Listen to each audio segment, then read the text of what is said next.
Hi guys! Welcome back to my channel. Ayan, ang cute ng kulitan ni Coach Kung Fu at ni Alyssa Valdez. Ayan, ginulat ni Coach Kung Fu itong si Alyssa habang concentrate si Alyssa sa papanood ng game ng kanyang team Creamline. Nag-warm up pa lang ata ito. Ayan, muntik na nakita talaga natin ang pagkagulat ni Alyssa Valdez. Ang cute lang nila kahit magkaibang team na sila. Ang sweet pa din ni Coach Kung Fu at ni Alyssa Valdez.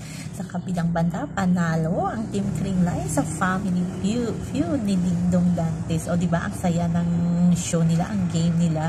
Ang kanilang kalaban ay ang Chocomocho. So yun naman po guys ang ating update sa ngayon. Abangan naman natin ang next game ng Creamline. Sana makabawi sila sa kanilang pangalawang game at makapasok sa semi-finals. Please like, share, and subscribe my channel para ma-update kayo sa mga bago kong upload. Bye-bye!